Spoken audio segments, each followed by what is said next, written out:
We welcome you to our beloved channel, Qasasul Noor. کیا واقعی کبھی ایسا ہوا کہ کعبہ اپنی جگہ موجود نہیں تھا؟ کیا تاریخ میں ایسا لمحہ آیا کہ لوگ حیرت میں ڈوب گئے؟ آنکھوں کے سامنے خانہ کعبہ کا ڈھانچہ گر چکا تھا۔ آج ہم آپ کو وہ سچ بتائیں گے جو تاریخ کے اوراق میں محفوظ ہے اور جسے سن کر انسان کا دل کانپ اٹھتا ہے۔ بسم اللہ الرحمن الرحیم۔ السلام علیکم ورحمۃ اللہ وبرکاتہ۔ کعبہ وہ گھر جو زمین پر پہلا گھر ہے، اللہ کا پہلا گھر، وہ جگہ جس کی طرف امت مسلمہ کے دل دھڑکتے ہیں، جہاں قدم رکھنے کا تصور ہی انسان کی روح میں عجیب سی کیفیت بھر دیتا ہے۔ لیکن شاید بہت سے لوگ نہیں جانتے کہ تاریخ میں ایک وقت ایسا بھی آیا جب کعبہ اپنی مکمل شکل میں موجود نہیں تھا۔ نہ وہ چھت، نہ وہ مضبوط دیواریں، صرف ملبہ، دھواں اور آنسو۔ یہ واقعہ کوئی کہانی نہیں، کوئی روایت نہیں، بلکہ تاریخ اسلام کا سچ ہے۔ وہ دور جب سیدنا عبداللہ بن زبیر رضی اللہ تعالیٰ عنہ نے مکہ میں ظلم کے خلاف آواز اٹھائی، یزید کی حکومت نے مکہ کا محاصرہ کیا، اور وہ لمحہ آیا جسے تاریخ آج بھی لرزتے ہوئے بیان کرتی ہے۔ مکہ کے اوپر ایک ہتھیار نصب کیا گیا، منجنیق۔ اس کے پتھر آگ میں پکائے جاتے تھے، دہتے ہوئے کوہ صفا اور کوہ مروہ کے درمیان سے فضا چیرتے ہوئے سیدھے کعبہ پر جا گرتے۔ ہر پتھر دلوں میں زلزلہ برپا کرتا، ہر ضرب ایمان والوں کی آنکھیں نم کر دیتی۔ وہ گھر جسے فرشتوں نے سب سے پہلے زمین پر اتارا تھا، آج انسانوں کے ہاتھوں زخمی ہو رہا تھا۔ مسلمان بے بس تھے، عورتیں روتی تھی، بوڑھے لرزتے تھے، جوان ہاتھ اٹھا کر دعا کرتے تھے۔ ایک رات ایسی آئی جب مسلسل حملوں نے کعبہ کی دیواریں کمزور کر دیں، لکڑیاں چٹکیں، ستون ٹوٹے، اور پھر وہ لمحہ آیا جس نے مکہ کو خاموش کر دیا۔ کعبہ گر گیا۔ جی ہاں، کچھ دنوں تک مکہ والوں کے سامنے اللہ کا گھر اپنی اصل شکل میں موجود نہیں تھا۔ دیواریں منہدم، چھت زمین بوس، صرف ملبہ پھیلا ہوا تھا اور لوگوں کے دل کانپ رہے تھے۔ لیکن یہ اللہ کا گھر تھا، اسے بربادی کے لیے نہیں، آزمائش کے لیے گرایا گیا تھا۔ اسی ملبے کے درمیان سیدنا عبداللہ بن زبیر رضی اللہ تعالیٰ عنہ کھڑے تھے، دل زخمی، آنکھیں نم، لیکن ارادہ مضبوط۔ انہوں نے اعلان کیا کہ وہ کعبہ کو دوبارہ اسی نقشے پر تعمیر کریں گے جس پر حضرت ابراہیم علیہ السلام نے بنایا تھا۔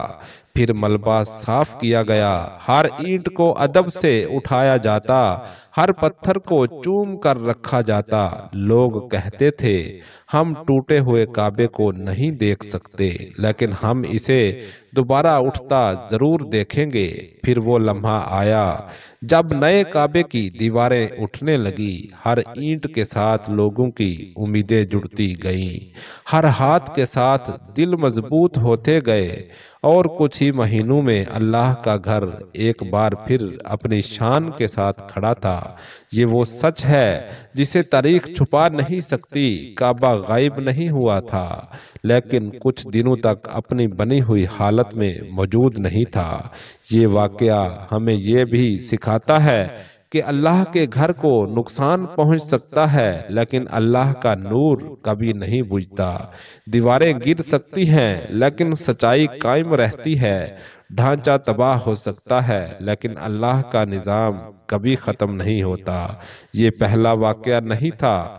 نبوت سے چند سال پہلے قریش نے بھی کعبہ کو گرایا اور پھر تعمیر کیا۔ تب بھی کچھ دنوں تک کعبہ مکمل شکل میں نہیں تھا، اور یہی وہ وقت تھا جب حجر اسود کو رکھوانے کا شرف نبی کریم صلی اللہ علیہ وآلہ وسلم کو ملا اور مکہ کا بڑا فساد ختم ہوا۔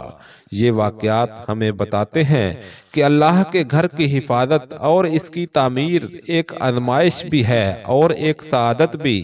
آج جب ہم یہ واقعات سنتے ہیں تو سوچتے ہیں کہ کعبہ کی دیواریں گرتی تھیں، لیکن اللہ کے دین کی بنیادیں نہیں گرتی۔ پتھر اڑے تھے لیکن ذکر الہی نہیں رکا۔ کعبہ کا ڈھانچہ گرا تھا لیکن اس کے زائرین کے دل کبھی نہیں گرے۔ اگر ہم سمجھ لیں تو ان واقعات میں اللہ کا پیغام چھپا ہے۔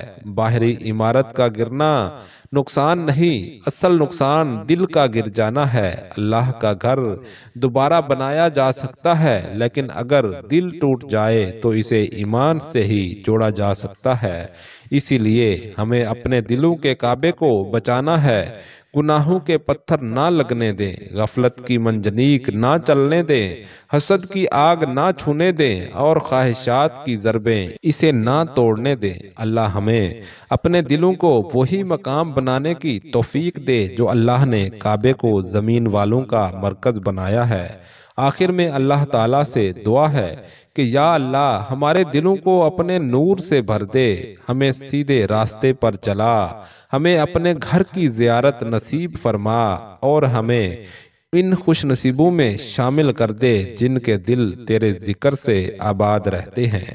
یا رب العالمین امت مسلمہ کی حفاظت فرما، اس کے گھروں پر اپنی رحمت نازل فرما اور حرمین شریفین کو ہمیشہ امن و امان کا گہوارہ بنا کر رکھ، آمین یا رب العالمین۔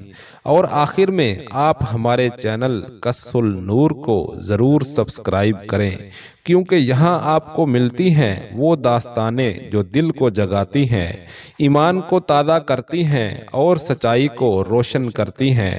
آپ کی محبت اور سپورٹ ہی ہماری حوصلہ افزائی ہے۔ اللہ آپ کو ہمیشہ خوش رکھے، آمین۔